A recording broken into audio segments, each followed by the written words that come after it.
अस्सलाम वालेकुम friends, welcome back to top smarties. Drama serial Tum Bin कैसे जिएं। माँ हमने जो ठान रखा था कि ज़ारा को घर से निकाल कर ही दम लेगी, तो आखिरकार वो अपने इरादों में कामयाब हो चुकी है।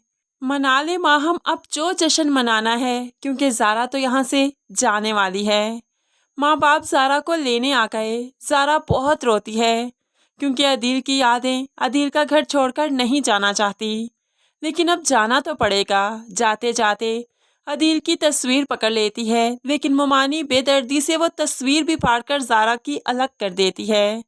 ज़ारा तो चीख उठी, ऐसे जैसे अदील की मौत आज ही हुई है। अली बहन की ये हालत देखते हुए तड़प चाहता है, उसे गले से लगा लेता है और रोने लगा।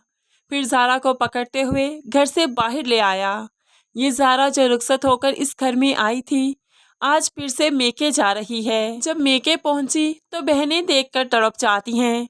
ज़ारा इस तरह से बेसुध कि ज़ैनी तड़प कर बहन को गले से लगा लेती है। ज़ारा की जिंदगी इस वक्त एक जिंदा लाश की मानिंद है, जिसमें जान तो है लेकिन जीने की उमंग नहीं है।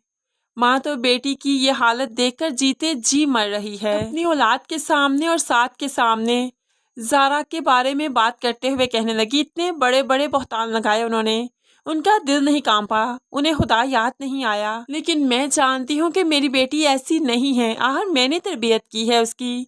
लेकिन एक दिन दुनिया भी जान लेगी, क्योंकि अल्लाह बड़ा इंसाफ करने वाला है। तो जब हम अल्लाह पर इंसाफ छोड़ देते हैं तो कैसे मुमकिन है कि अल्लाह की ज़ात से हमें इंसाफ ना मिले। ज़ारा की सच्चाई बहुत जल्द सबके सामने आएगी। तब मोमानी और माहम किसी को मुंह दिखाने के काबिल नहीं रहेंगी। अभी तो मामू जान बहुत परेशान है, रो रहे थे कि मिन्हा उनके पास आती है। ऐसे में मामू अपनी बेबसी का रोना इसी बेटी के सामने रोते हुए कहने लगे, पहले मैं बेटे के लिए कुछ नहीं कर सका और आज ज़ारा के लिए। कितना बेबस इंसान हूँ, लाचार हूँ, माजूर हूँ तो नहीं, लेकिन माजूरों की सी ही तो जिंदगी गुजार रहा हूँ। एक बहन थी, वो भी सारे रिश्ते नाते तोड़कर चली गई, और कैसे ना तोड़ती। उसकी बेटी के साथ हमने कितना बुरा किया, किसी को ज़ारा पर रहम नहीं आया। हमारे साथ यही सब होना चाहिए था। दूसरी तरफ ज़ारा जो बहुत परेशान है, साथ उसे तसल्ली देने के लिए उसके पास आता है। तो आज ज़ारा साथ से शिकवा करने लगी, क्यों ले आए मुझे वहाँ से? मैं अदील के घर से नहीं आना चाहती थी। तुम्हें मेरी सच्चाई पर यकीन नहीं था क्या? तुम तो लोगों को बताते कि मैं ऐसी नहीं हूँ, तुम भी कुछ नहीं बोले। तो ऐसे में साथ ज़ारा को तसल्ली देते हुए उसका हाथ पकड़ कर कहने लगा, जहाँ पर यकीन ना हो वहाँ पर अपनी सफाइयाँ नहीं दिया करते।